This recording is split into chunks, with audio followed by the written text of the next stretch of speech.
No, you've been talking back You made and a forth. statement. I'm asking you. I would love to end it. Sir, I would love to end it. and You know, we if would you want to very- switch seats, we would very quickly. We could do that, but I'd send in the I'm National Guard. It would be over. There'd be no problem. Okay, But they good. don't want to accept the National Guard. You have repeatedly criticized the vice president for not specifically calling out Antifa and other left-wing That's right. extremist groups.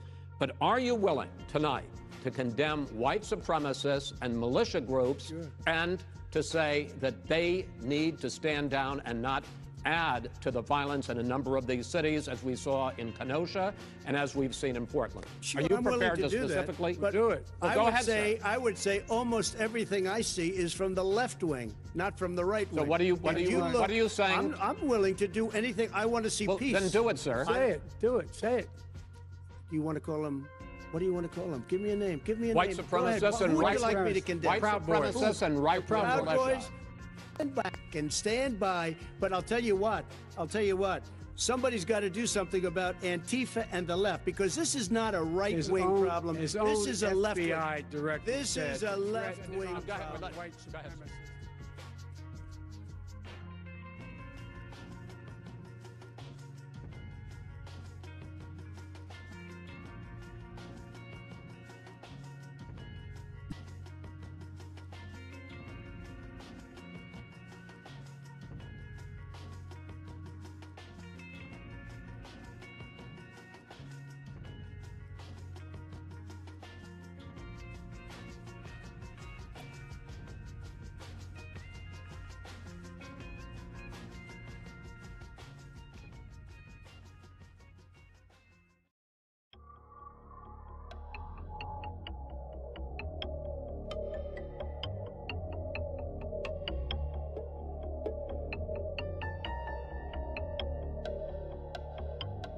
This animal who did the attacking.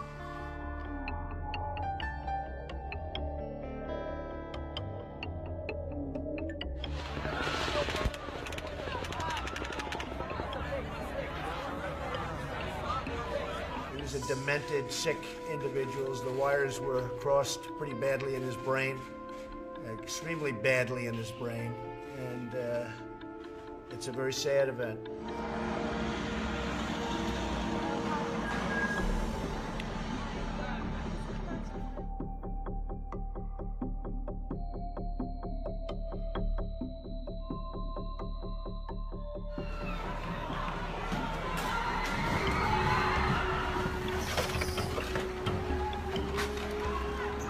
You can call it terrorism. You can call it murder. You can call it whatever you want. MS-13 is particularly violent. I was reading one of these animals was caught. These are animals. You had some very bad people in that group, but you also had people that were very fine people on both sides.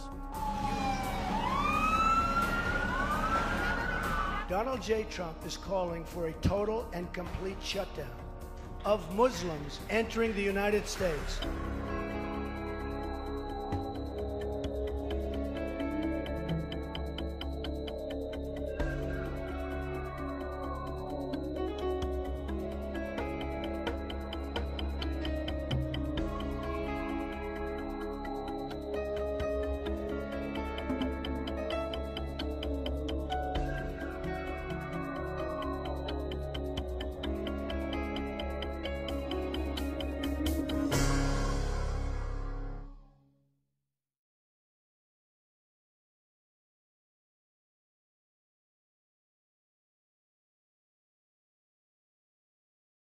Today, white nationalism is a rising threat around the world.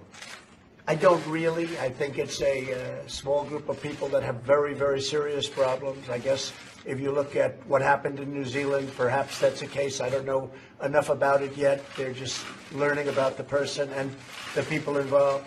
But it's certainly a terrible thing. Terrible thing. Praised by the accused killer in New Zealand as a symbol of white identity, say critics of Donald Trump there's a reason hate crimes are on the rise. I can tell you this, his rhetoric doesn't help. Democratic presidential hopeful Amy Klobuchar underlining this morning that when it comes to extremism, words matter, and Trump's words matter a lot.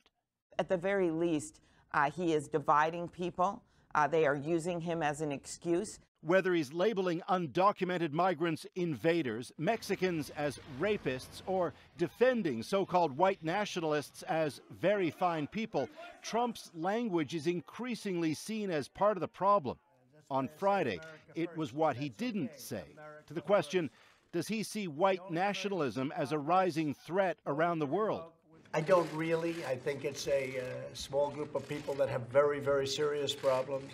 In fact, various reports lately suggest the opposite, highlighting the rise in this country of racist groups, racist rallies, propaganda, and yes, violence. 50 murders last year in the U.S. were linked to right-wing extremism. That's the highest number of such killings since 1995, the year of the Oklahoma City bombing. Democrats today took Trump to task for the words he chooses to use. That kind of language from the person who probably has the loudest microphone on the planet Earth is hurtful and dangerous, and it tends to incite violence. White House Chief of Staff Mick Mulvaney today countered Trump is in fact trying to prevent such violence, describing Trump this way. The president is not a white supremacist. I'm not sure how many times we have to say that. For his part, Trump went to church across from the White House today, with undocumented migrants not far from his thoughts, later tweeting praise for those who've backed his push for a border wall. Paul Hunter, CBC News, Washington. Much of the world started talking about white supremacy on Twitter after the attacks in Christchurch. It was already a big topic in the United States, but now, as you can see, there's a global conversation that's taking place. The man accused of carrying out the shootings posted his racist views and announced what he was going to do on the web. So many people are talking about the digital aspects of this story and how far-right trolls can share their views both online and off. The 28-year-old Brenton Tarrant didn't enter a verbal plea or seek bail, but he did send a clear message in the courtroom. You won't be able to see it in this footage that we're using in our hourly bulletins, but there were photographers in the courtroom who caught something that he did with his hands. A white power hand sign that's often used to troll or just upset liberals. Yes, I know it's a sign that we all use. It's the OK sign, but it's taken on another meaning on these forums. There's a huge trolling culture on sites like 4chan and 8chan where people think it's funny to make racist jokes and just watch others react to them. We've seen a number of white nationalists use this sign in public time after time. Now, the U.S.-based hate group monitoring organization, the Southern Poverty Law Center, says there are white nationalists, neo-Nazis, and Klansmen who have increasingly begun using the use of the symbol both to signal their presence to the like-minded as well as to identify potentially sympathetic recruits among young trolling artists flashing it.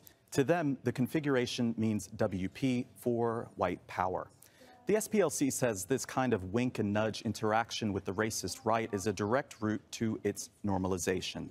It serves as a white supremacist symbol, according to the writer Amanda Marcotte, one designed to be just ordinary enough looking that when liberals express outrage, white supremacists can then play the victim of liberal hysteria. But politicians like the Congresswoman Alexandria Ocasio-Cortez here are calling for a greater understanding of just how online radicalization works, because it is impacting our entire society. But as she points out here, the Trump administration has defunded federal programs designed to fight the spread of white supremacist hate groups.